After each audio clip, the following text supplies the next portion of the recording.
장 16절에서 20절입니다. 제가 가지고 있는 성경은 27쪽에 있습니다. 우리 함께 찾으셨으면 저와 함께 같이 한 절씩 교독하도록 하겠습니다. 시몬 베드로가 대답하여 이르되 주는 그리스도시요 살아계신 하나님의 아들이시니이다.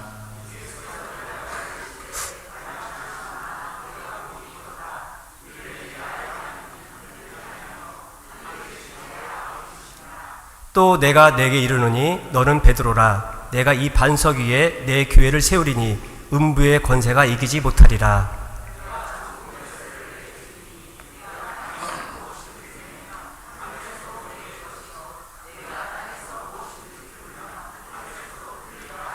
우리 합독하겠습니다. 이에 제자들에게 연고하사 자기가 그리스도인 것을 아무에게도 이르지 말라 하시니라. 아멘. 이미 예고해드린 바와 마찬가지로 오늘 주일 오후 찬양 예배는 평택 시온성교회입니다. 우리 원로 목사님으로 심호하고 계시는 우리 유종만 목사님 나오셔서 말씀을 전하실 텐데요. 우리 오전에는 할렐루야로 인사했었죠. 우리 오후에는 우리 샬롬으로 인사하도록 하겠습니다. 우리 목사님 나오실 때에 우리 샬롬하고 인사하겠습니다. 샬롬.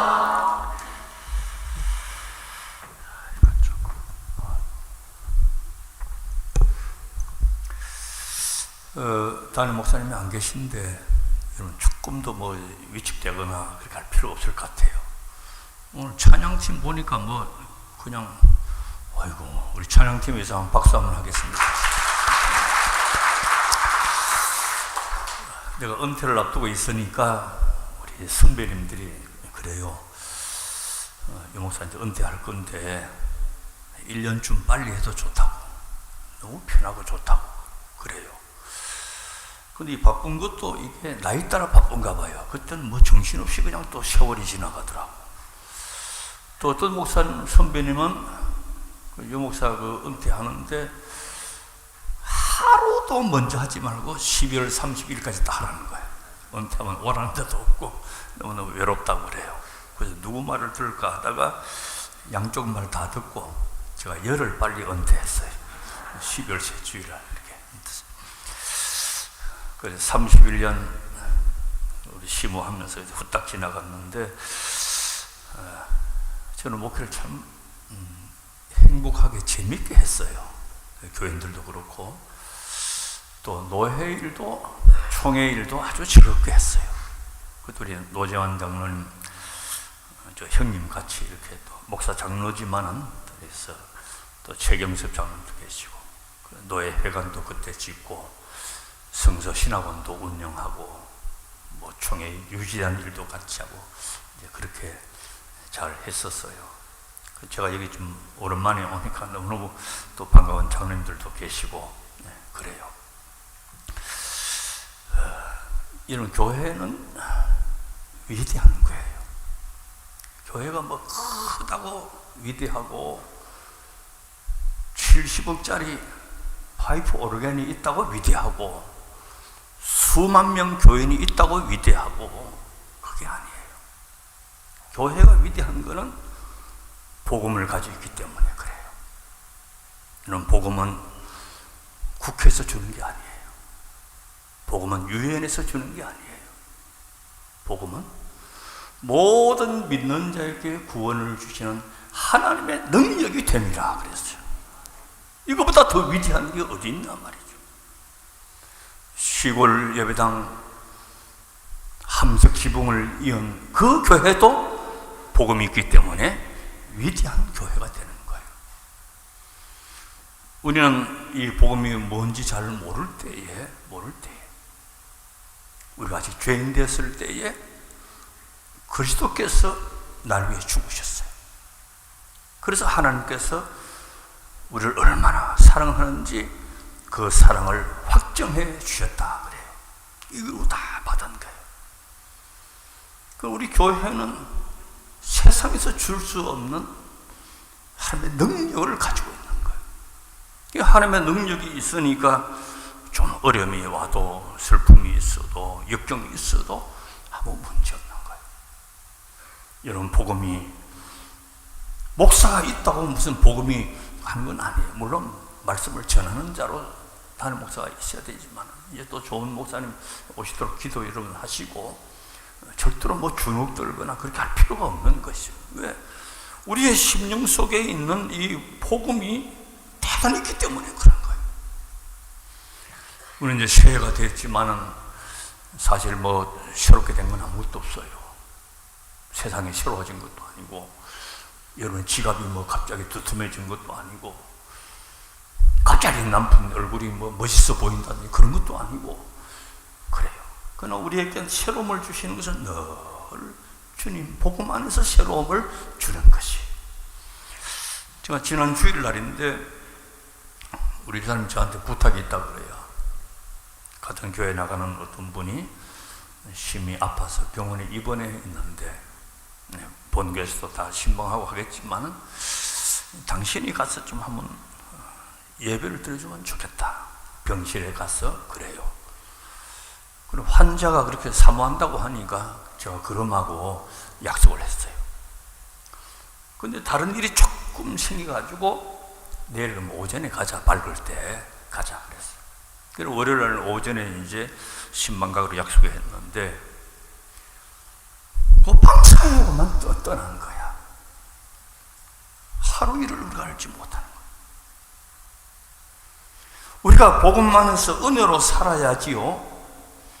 저녁에 누워가지고 아침에 못 일어나는 사람이 우리 집에는 없지만 전국적으로 보면 한둘이겠어요. 매일 교통사고 나고, 매일 부도 나고, 매일 이혼하고, 큰 병에서 수술하고 퇴원해서 집으로 오는 사람도 있지만은 지하 영안실로 내려가는 사람이 한둘이 아니야. 우리 얼마나 감사해요. 감사해요. 내일 일을 모르고 한 달 뒤에 일을 모르지만은 주님이 우리의 인도자가 되시고 보호자가 되시고 또 우리를 도와주실 것이다.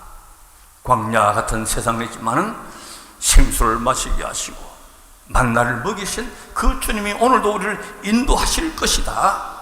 복음 안에 사는 사람이 행복한 거예요. 여러분 금년도에도 새롭게 할 게 뭐가 있어요? 복음이 새롭게 되고, 말씀이 새롭게 되고, 은혜가 새롭게 되고, 결심이 새롭게 되시기를 주의 이름으로 축복합니다. 제가 옛날 이야기를 하나 하려고 그래요. 옛날에는 경상도 어느 시골에 18살짜리 새댁이 시집을 왔대요. 옛날 그 당시에는 뭐 그 나이가 이제 결혼 정년기가 되니까 왔어요. 그 왔는데 이제 시아버지가 부르더랍니다. 야야, 내가 3대 독자로 내려왔다. 그리고 너 신랑 겨우 독자는 면하고 두 형제 있다. 내가 3대 독자니까 알았지? 알았지? 그 말은 무슨 말인가 하니까 좀 많이 나라는 거잖아요. 많이 나라. 이 어린 세대기 새벽기도 가서 기도 제목이 생긴 거야. 하나님 어찌든지 좀 많이 낳게 주죠.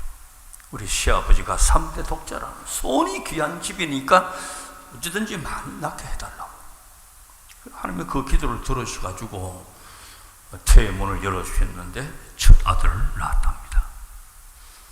3년 있다가 또 아들도 하나 더 낳았어요. 최소한 둘만 됐으니까 이제 손은 안 끊어지잖아요. 둘 낳았어요. 그 다음에 또 딸이 또 나왔어요. 그 다음에 또 딸이 나왔어요. 그 다음에 또 딸이 나왔어요. 하나님이 그 기도를 계속 들어주는데 3대 독자 집안에서 5남매가 나온 거야. 여기까지 끝났으면 모르겠는데 그 다음에 또 아들이 또 나온 거야. 또 아들이 또 나왔어. 그냥 막 나오는 거야. 막 나오는 거야. 그 다음에 또 아들이 나왔어. 몇 명인 줄 알아요? 8명. 더 놀라고 보니까 시골 집이 워낙 좁으니까 눕혀 놓을 자리가 없더랍니다. 그래가지고 이제 8명으로 마감을 했어요. 그런데 그 끄트머리에 내가 섞여 있었어요. 내가 섞여 있어. 얼마나 감사한지. 그 우리 어머님 그 심령 속에 떨어진 이 복음의 씨는요, 씨는 적잖아요. 무슨 씨든지 씨는 적어요. 그러나 씨는 적지만 그 안에 있는 생명력은 천이 되고 만이 되고, 천이 또 천이 되고 만이 또 만이 되고 수없이 늘어나는 거예요. 얼마나 감사한지 몰라요. 근데 우리 아버지는 좀 낳아놨으면 좀 책임도 지고 이래야 되는데, 내가 11살 때 하늘나라를 가버렸어요. 그는 저는 아버지에 대한 기억이 별로 없어요. 손잡고 무슨 장에 갔다 오는 것도 없고, 뭐 어여삐 여김을 받은 것도, 옛날 아버지는 또 무서웠잖아요. 그래요. 그 아버지에 대한 그런 그 마음의 비중이 별로 없었던 거야. 내가 아빠가 됐어도 아버지에 대한 그런 것이 없었어요. 근데 우리 손주들을 이렇게 키우다 보니까, 손주들이 뭐 안 이쁜 할아버지 할머니가 있겠습니까만은 우리 손주들은 특별히 더 이쁜 거야. 모르지 얼마나 이쁜지. 이쁜 거예요. 그 우리 손주를 키우면서 아버지를 생각이 되는 거야. 왜 아버지를 생각했냐? 이렇게 이쁘고 눈에 넣어도 아프지 않은 요 새끼들 키우면서 보니까, 그때 우리 아버지가 어린 걸 줄줄이 낳아놓고 눈을 감아야 했던 그 마음 어떻게 했겠느냐. 그때 우리 아버지가 겨우 이제 50 될동 말던 그 나이에 어린 새끼들을 고물고물 놔두고 세상 떠나 했던 그 아버지의 심정을 생각하니까 아버지에 대한 그리움과 벅찬 가슴에 막 밀려오는 거야. 그렇구나. 아버지의 사랑이, 나는 기억이 없지만은 기억이 없는 그때 아버지의 손길과 어머니의 손길이 가장 많이 임했을 때예요. 주님의 사랑도 마찬가지예요. 우리가 깨닫기 전에 주님은 이미 우리가 죄인 되어 있을 때에, 은혜가 뭔지 복음이 뭔지 모를 때에 그리스도께서 나를 위해 십자가에 죽으셨어요. 얼마나 우리를 사랑하셨으면 독생 성자를 아끼지 않냐고 주셨겠단 말이죠. 이런 복음은 우리를 행복하게 하는 거예요. 우리를 기쁘게 하는 거예요. 우리를 은혜롭게 하는 거예요. 그래서 복음 안에 사는 사람은요, 좀 가난해도 괜찮아요. 왜? 결국은 은혜가 되기 때문에 그런 거예요. 복음 안에 사는 사람들은 좀 배움이 없어도 괜찮아요. 왜? 지혜의 근본 대신 주님을 모시고 사니까 괜찮은 거예요. 좀 전에 장로님들이 저한테 묻는 안부가 건강해 보인다고 그렇게 말씀하셨어요. 그래서 제가 참 감사해요. 뭐 보청기도 안 끼고, 틀니도 안 끼고, 허리도 안 아프고, 무릎에 인공관절도 안 하고, 자연산 그대로예요. 그대로요. 왜 그러냐? 왜 그러냐? 그때 60년대 제가 사춘기를 지나면서, 그때는 농촌이 우리 한국이 절대 빈곤의 시대입니다. 어려울 때. 그러니까 거절의 경험이 많아요. 먹는 데 대한 거절. 그래 보리밥 많이 먹고, 보리밥만 먹어도 괜찮은데 4월달 5월달 되면 보리밥도 못 먹는 거야. 그래서 우리 어머님이 쑥을 뜯다가 쑥 버무를 해서 이렇게 먹고 그렇게 했어요. 그때는 우리 어머님이 고기 먹이고 싶고 쌀밥 먹이고 싶지만 구체 없으니까 보리밥 먹이고 쑥을 먹였단 말이죠. 지금 보니까 얼마나 그 은혜가 큰지 몰라요. 보리밥이 몸에 얼마나 좋은지, 쑥이 얼마나 몸에 좋은지. 그러니까 그게 좋은 줄도 모르고 맛있고 한도 없이 먹었는데, 그 지금 내가 건강한 거예요. 건강한 거예요. 그리고 읍내 8km인데요. 읍내까지 걸어서 이제 중학교, 고등학교 걸어가는데, 그때 이제 버스가 하나 이제 읍내로 가는 곳이 있었어요. 다 버스 타고 가고, 또 행편이 조금 그러면 자전거 타고 가고. 저는 버스도 못 타고 자전거도 못 탔어요. 걸어서 다녔고. 그냥 그때는 추울 때는 너무너무 춥고 여름에는 땡볕에서 새까맣게 거슬리고 그렇게 했는데 그게 은혜라. 그때 단련시켜가지고 무릎도 안 아프고 걷는데도 지장 없고 그때 버스 탄 놈들은 다 인공관절하고 그때 쌀밥 먹은 놈들은 다 죽었어요 벌써. 그 얼마나 은혜가 큰데. 그러니까 믿음 안에 살고 복음 안에 살면요 뭐 하나 버릴 게 없는 거예요. 왜? 복음은 그 안에 하나님의 능력이 있기 때문에 그걸 바꾸어 주시는 거예요. 합력해서 선을 이루게 하시고 좋은 것으로 바꾸어 주시고. 그런가. 그럼 우리는 복음 안에서 사는 사람은요 하나 버릴 게 하나도 없어요. 저는 이제 어머니에 대한 마음이 좀 덜 많이 가지고 있는데, 새벽마다 3시면 넘으면 예배당 나가서 늘 기도하죠. 주님,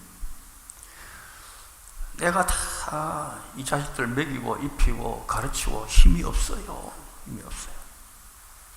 하나님이 책임져 주시고 하나님이 나를 붙잡아 주시고, 그래 어린 마음에 그 기도를 소리를 들을 때에 내 손을 잡아서 이렇게 끌어다가 하나님의 손과 연결되는 걸 느꼈어요. 하나님이 내 손 잡아주시고 하나님이 내 갈 길을 인도하시고 하나님이 나의 보호자가 되신다. 그 어린 마음에 그게 심어진 거야. 그 제가 이제 결혼하고 난 다음에 이제 첫 달부터 결심한 게 있어요. 우리 어머님 팔남매 키운다고 고생하시고 가르친다고 그리고 또 하나님께서 또 머리를 좋게 해주셔가지고 또 공부하는 길을 다 열어주셨어요. 너무너무 감사하고요. 그래서 제가 교회에서 생활비를 받으면 하나님의 11조를 떼서 드리고, 그 다음에 11조는 우리 어머님한테 드렸어요. 한 달도 빼먹지 않았어요. 보니까 42년 드렸더라고요. 계속 드렸어요. 온전한 11조를 우리 어머님한테 드린 거예요.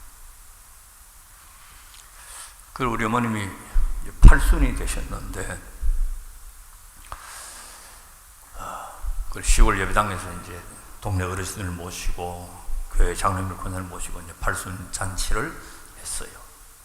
다 마치고 난 다음에 저희들 좀 오라고 다 모였어요. 아들, 딸, 며느리, 사위. 손주들은 거기 들어갈 자리도 없고 그랬어요. 이 아들아, 내가 너희한테 할 말이 있다. 그래, 말씀하시라고. 저는 혹시 잔치에 좀 수월했는가 그런 생각이 들었어요.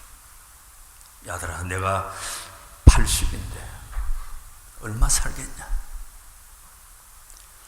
이 집터하고 옆에 보던 이 텃밭하고 내가 교회에다가 바치고 싶다. 너들 생각이 어떠냐? 이게 시골 땅이지만은 큰 도로변에 있고 버스 정류장 앞에 있는데 어머니의 땅값이 얼마인 줄 아십니까? 이렇게 말하는 자식은 아무도 없고, 아이고, 나는 목사인데도 그 생각을 못했는데 어머님 뜻대로 하시라. 백성교로 말하면 앞에 남아있는 땅, 요것처럼 교회가 하고 같이 붙어있는 땅이에요. 그렇게 하시라.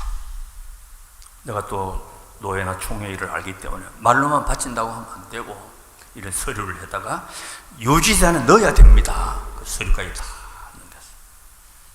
근데 교회하고 약속하기는 어머님이 사시는 동안에 여기 사시고 돌아가시고 나면 여기다 주차장을 하든지 교육관을 짓든지 그건 교회가 알아서 하시고 어머님 사시는 동안은 여기서 사신다고 그렇게 약조를 했어요.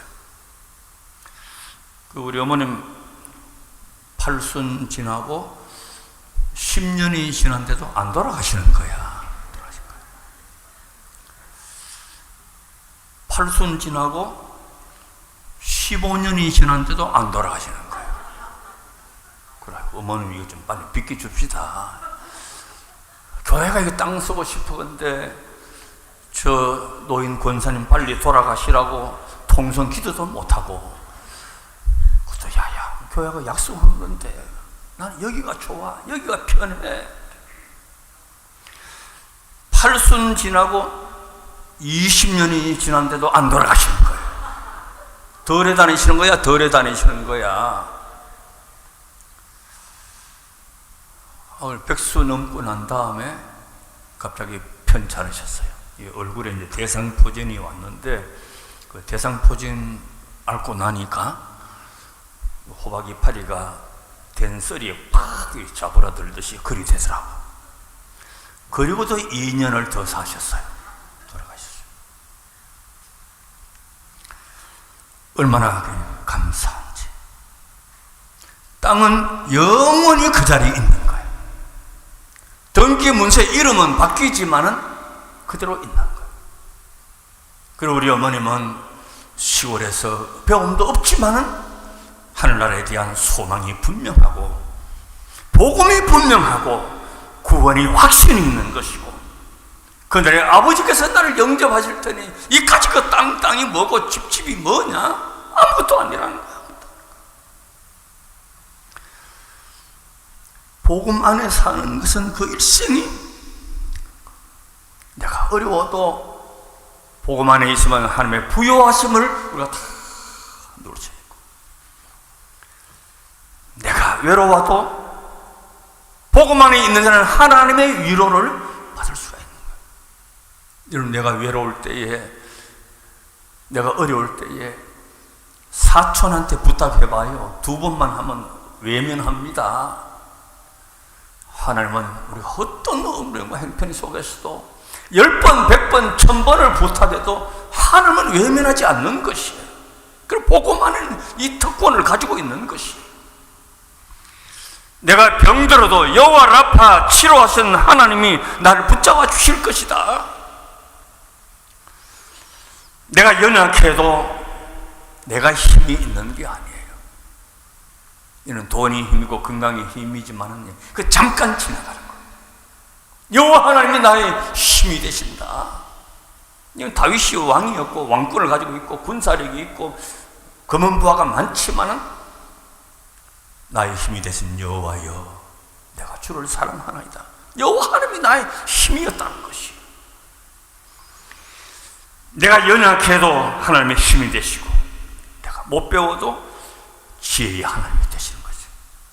금년 새해도 여러분 마음속에 복음 안에는 이 복음을 바치고 있는 2개의 기둥이 있습니다. 그게 뭐냐? 감사와 은혜예요. 지난달도 다 감사였고 다 은혜였다. 또 새해도 우리에게 감사할 것이 많고 또 은혜가 우리에게 임할 것이다. 임할 것이다. 장로님, 혹시 내 없을 때, 장로님 내 없을 때 혹시 뭐 아멘 하지 말자 이런 거 결의했어요? 여러분 마음속에 복음으로 다 꽃피우시기를 바랍니다. 교회에서도 가정에서도 삶을 보람있게 하는 거는요, 좋은 옷 입었다고 잠깐 기분 좋은 거 아무것도 아니에요. 좋은 차 탔다고 신나는 거 그 잠깐이에요. 은혜 안에서 살고 감사하면서 살고 복음 안에서 사는 자가 보람이 있고 행복한 것이에요. 가정이나 교회나 국가 사회도 역사의 전체가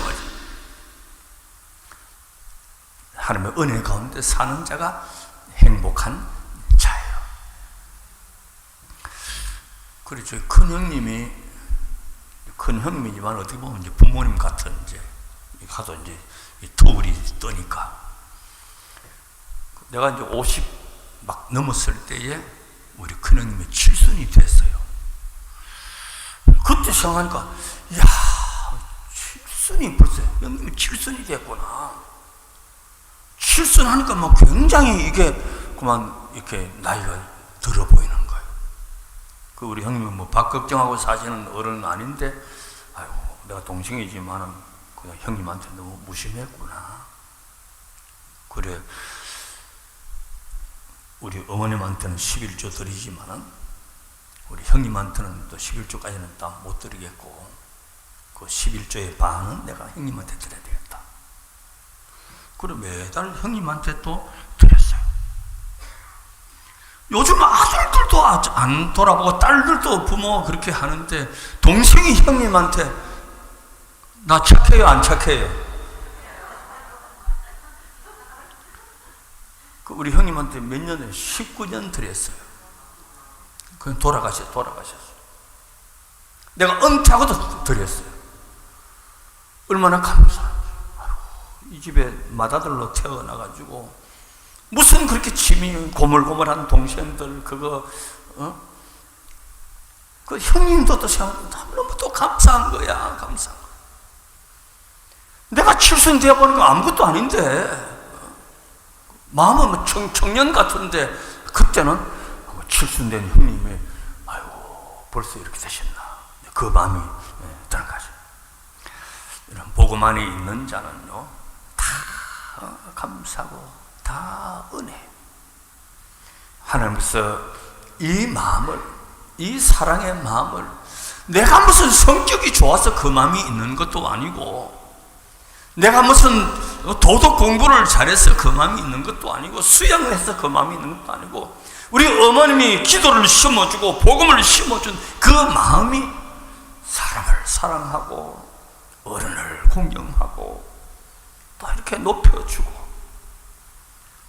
언제나 그 사람 입장에서 서보고. 그 우리 어머님은 그렇게 가난하게 여러 남매 키우면서도 늘 저에 대한 기도를 할 때, 하나님 이 자식은 주는 자가 되게 해 주시옵소서. 뭐 줄 게 있어가지고 그냥 주는 자만 주는 게 아니었어요. 주고 또 주고 또 주는 자가, 이건 막 5번째 반복을 하는, 늘 저를 안 치르고 그 기도를 했어요. 그래서 저는 목회하면서, 교회를 건축하면서, 교육관을 지으면서, 또 주차장 땅 사면서 한 번도 어디 뭐 보조 요청을 하거나 도움 받은 적이 없어요. 교회가 끝까지 계속 주고 베풀고 이렇게 했지 한 번도 도움을 받아본 적이 없어요. 교회 건축할 때 내가 원만한 교회 부탁하면 조금 도움을 줄 수 있는 일이 있지만 부탁 안 했어요. 주는 일에 끝까지 그렇게 했어요. 오늘 복음은 모든 믿는 자에게 구원을 주는 하나님의 능력이 되고, 내 반석위에 내 교회를 세우리라. 이 은혜, 이 능력이 백성께 기반이 되고 여러분 심령 속에 넘쳐나게 되시기를 주의 은혜가 임하기를 축복합니다. 제가 은퇴는 했지만은 눈치는 살아있어요. 오후 예배를 길게 하면 다시 오라 안 할 거라. 지금 이 시간은 점심 먹고 많이 졸리는 시간이고 그래요.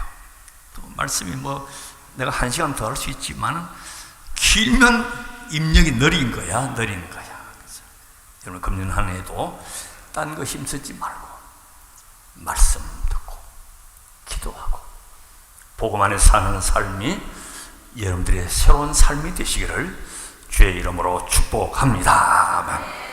주님 은혜에 감사합니다. 1년 지나갔습니다. 내 남은 생애가 또 1년이 단축되었습니다. 내일 일을 알지 못합니다. 그러나 주님께서 우리를 인도하시고 복되게 하실 줄 믿습니다. 이 세상에서 은혜 중에 은혜는 좋은 집 주신 것도 아니고 좋은 직장 주신 것도 아니고 복음을 주셔서 믿는 자에게 구원을 주는 하나님의 능력을 소유한 이것이 우리에게 복 중에 복인 줄로 믿게 하여 주시옵시고, 금년 안에 복음이 더욱더 꽃피우며 하나님의 능력이 이 백성교회를 통해서 사방에 두루 펴져서 미래에 이 교회를 통해서 전파될 하나님의 말씀이 그것을 소망하면서 우리 모두 힘쓰는 한 해가 되게 해 주옵시고, 또 세워주신 우리 장로님 또 안수사님, 권사님, 모든 집사님들, 교사들 찬양되온다. 또 평정을 백성교회에서 수고하시고 있으신 원로장님, 은퇴장로님들, 은퇴하신 모든 어르신들 위해까지 이 은혜가 넘치게 하여 주시옵소서. 오늘도 새 일을 도모하시는 아버지의 손길이 우리 모든 가정과 자녀들과 하는 사업 위에 임하게 하여 주시옵소서. 예수님의 이름으로 기도드리옵나이다. 아멘.